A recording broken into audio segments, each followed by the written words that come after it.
What's up, guys and gals? And I'm back here now to finally get underway with what you guys all voted for when I asked on YouTube, on my channel, in the community poll. I said, should I review Star Strike It Rich? I've already reviewed Ashura, I reviewed Kengan Omega, and Star Strike It Rich so far. A lot of people are gravitating towards it as the better of the two sequel series as far as Kengan goes. This is the one to follow. Not that I necessarily am in that camp necessarily. I think you should read both if you like fighting manga, in my personal opinion. But either way, I did ask the question. You guys had a big positive response, and here we are. Now, I am aware that Chapter 31 just came out a couple of days ago. And, yeah, so unfortunately, I already made the graphics, blah, blah, blah. And I had a few things I wanted to talk about with Chapter 30. It's a bit of a milestone.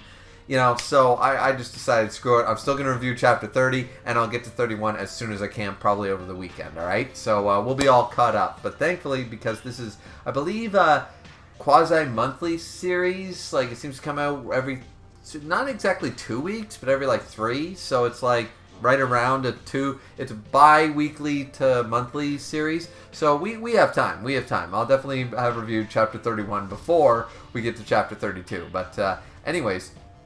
and I probably will also make a video bringing us up to Chapter 30. Just a quick overview of characters I like, moments I like, things that, you know, interest me about the series going forward so far. You know, I made that small overview when I read, like, the first, 15, 16 chapters of Star Strike It Rich. But now that we're caught up here to Chapter 30 and we've had a couple of little fights, little tourneys, that kind of idea, I think we can make another discussion video. I think we can pull that off. So anyways, this will be Chapter 30, which, by the way, none of them have titles, so it's just Chapter 30 of Star Strike It Rich.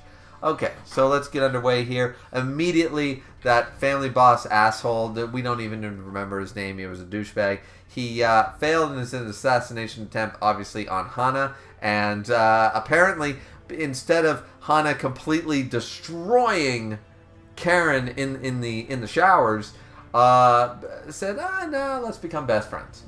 instead, I'm like, oh, okay. So he's sweating bullets and stuff, and we have the Niwa Clan immediate like, hey, so what a shame about that.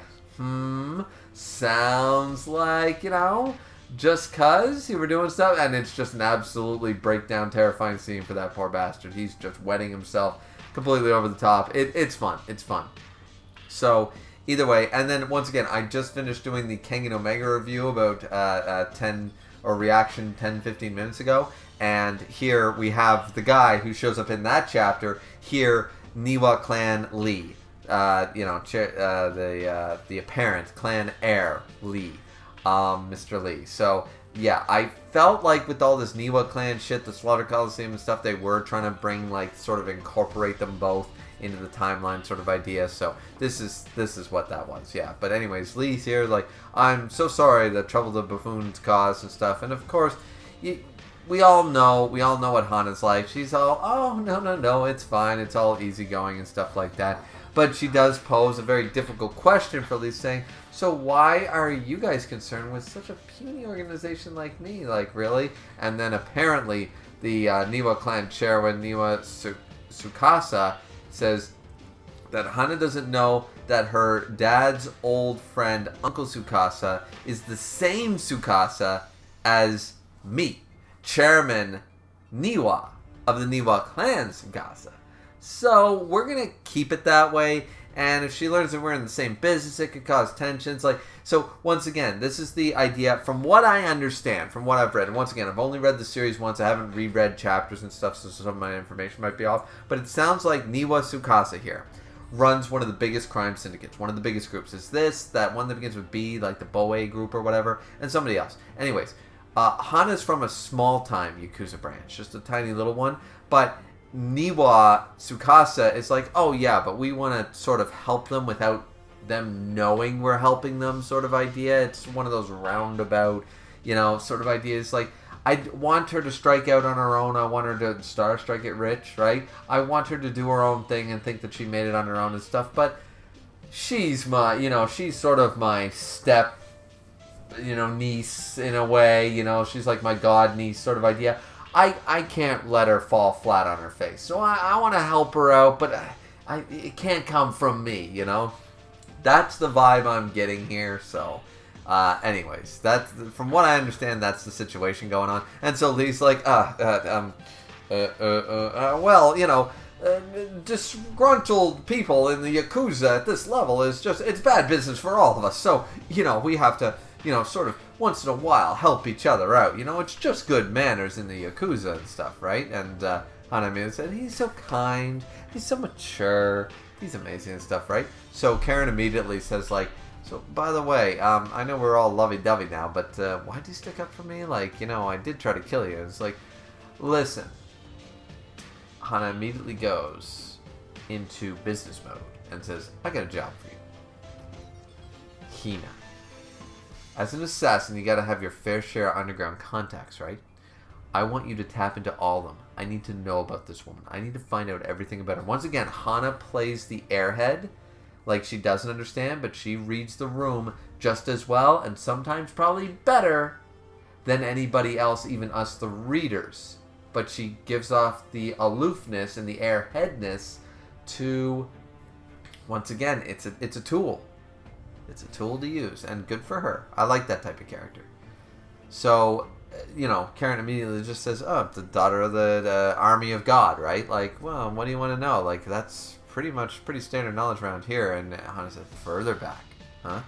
I want to know before being Army of God's supreme leader adopted her. Where did she come from? Who was she before she got involved with the Army of God? Because that's all the information we currently have. And then we get a little bit darker here. So, but then we have to celebrate, of course, the fight. One of my favorite fighters, I think my current favorite fighter among the females, Riku did not fight in this particular match, but her sister did. Riko got her shit kicked, but she did end up winning to a titanium skeleton. Like, Sao Pang has his, you know, work cut out for him. But yeah, so they're all sort of celebrating. It's like, yeah, you're a real powerhouse. This is insane and stuff like that. I would still argue that probably Ichika is the strongest fighter we've seen, female fighter, outside of Hina, of course. I think she's the strongest fighter we've seen because, remember, if Riko managed to beat this woman and Ichika managed to bring in both the Sina sisters under her fold because she's terrifying, I would argue she's probably the best fighter. You know, she's probably the best fighter we've seen other than Hina. So, anyway, they're all celebrating stuff like that. It's like, yeah, I just want my bonus, you know? Like, Valkyrie is in a great spot right now. Like, this is fantastic, you know, and all that fun jazz. And Nozami is there and just being like, yeah, this is going fantastic. Like, we won 2-1, and now more people will be here. It's really going to work out. And, you know, you can hear the crowd. You can hear everything going on. It's like, this is fantastic. You hear the hype. Now, female fighting underground is now becoming a thing. We're on the rise. We're the shiny new thing, and we gotta use this as we go. A woman's division is profitable. We can do this, right? Now, immediately she goes into business mode and says, now, whether that's new or competing organizations or whatever, everyone's going to realize that we have just opened up a branch of a market. And everyone's going to chomp down on the bit. It's no different. Streaming services, video platforms, things like that. People jump on a niche. Memes, TikToks, Vine. Remember Vine? Anybody remember Vine? Before TikTok, we had Vine. Before YouTube Shorts, all that shit. We had these things, right? So everyone launches right away at the niche and tries to make as much money as quickly as possible because these things go away. So it's like, we can't let that happen. It won't be long before everyone's going to butt into our market. So we need to keep, this is not the time to relax. This is the time to light the fire underneath, right? And she recognizes we're still severely lacking in fighters, and now we have injured fighters and stuff. We're going to need a lot of strength for what's to come. Then, this is the reason I wanted to review this chapter, even though 31 came out and I already read it. This is the big reason, is that Hina walks down a hallway with her crutches and recognizes someone. Oh, you're here, Ray. Hina. And this fucking scary ass bitch shows up. Okay? Ugh. And said, what happened to your revolution? And then just immediately, this one knows too much right out of the gate.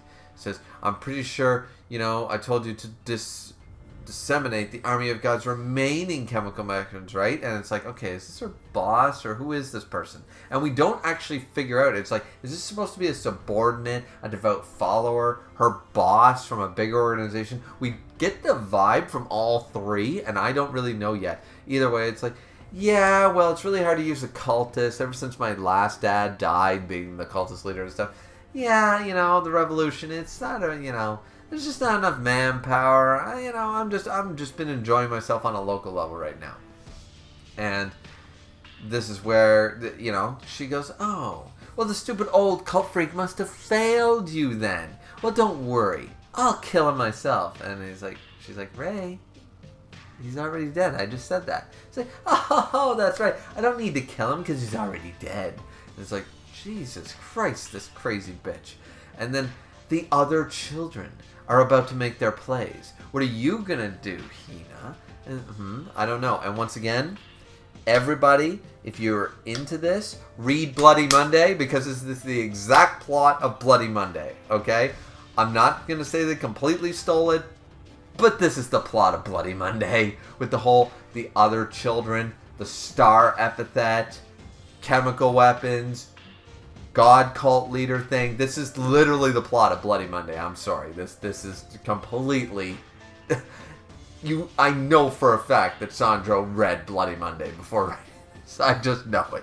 100%. I'm not going to disparage anybody from saying like, oh my god, this is so stolen, so ripped off and stuff like that. There's too many parallels already, right? So either way, she goes, I don't know. And that's when we get the hair going up, and we need to reach for the stars with me, Hina. And then Hina's just like, oh, and she's getting all excited. It's like, you sure you're in this with me? And Ray's just hyping them up. Like, this is two, like, extremely sexually aroused people by the thought of death and destruction. This is Famke Janssen in Goldeneye. Killing people just gets her off, right? Mass murder is her kink. It's her turn on. And once again, we here are not meant to judge kinks. But fuck that shit and political correctness, we absolutely are. These bitches are fucked in the head, okay? There is some things that are just creepy. There are some things that keep to yourself. And this is one of them. They're getting off on this thing. And it's like, I can't allow it. Just the thought of anyone other than you, any of the other kids, taking the top spot is unbearable. And once again, Bloody Monday vibes once again with Jay. Once again, read the series, no spoilers, but Jay, Kay, who's supposed to be the top child, It was a battle to who gets there first. Yeah, between the children, And then we're back to the crazy homicidal horny tendencies with, you'll die, still in? Oh, sure, A-okay with me. I won't let any of the star children, star epithet again, be the final star. It has to be you. Oh, but if you end up dying, Hina, I'll just become a god instead.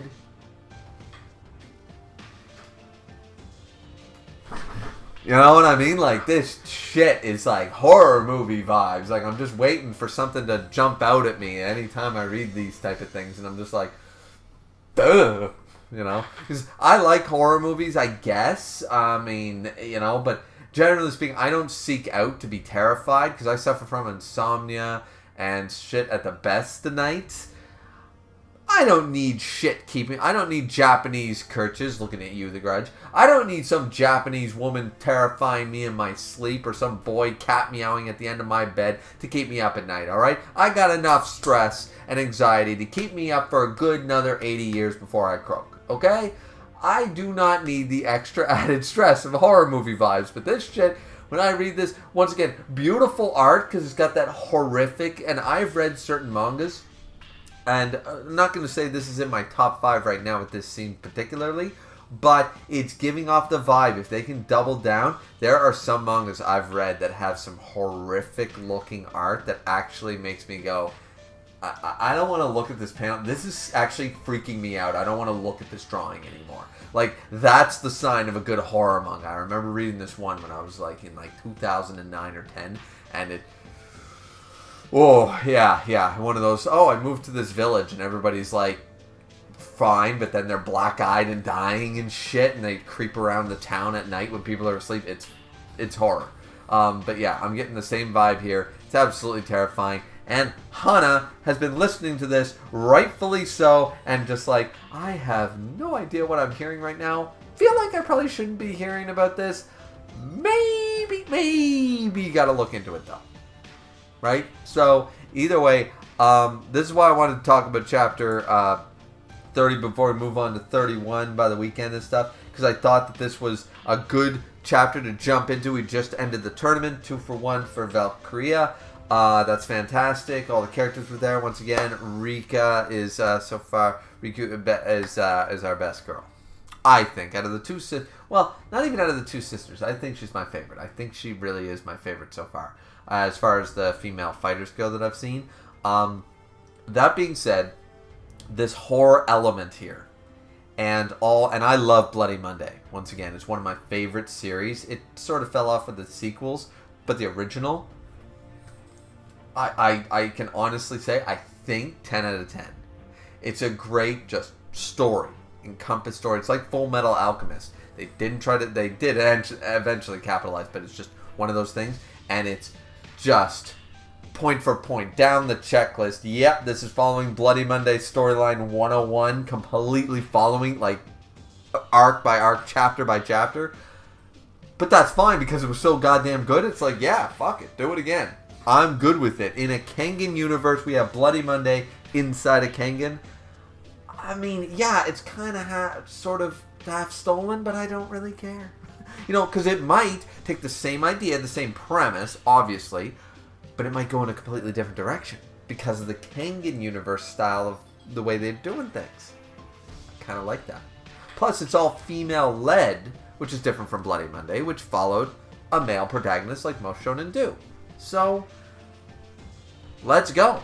Let's go, absolutely. Chapter 30, I thought was a great chapter, and I really wanted to review this chapter specifically, and now we're going to be diving into doing regular reviews of Star Strike It Rich. Can't promise they're going to come out like the day of or on time or anything like that, but I will be making sure to try to keep a lookout for them like I do for Yona the Dawn, and try to get to the reviews every bi-weekly or month to month, whatever it is, as quick as I can.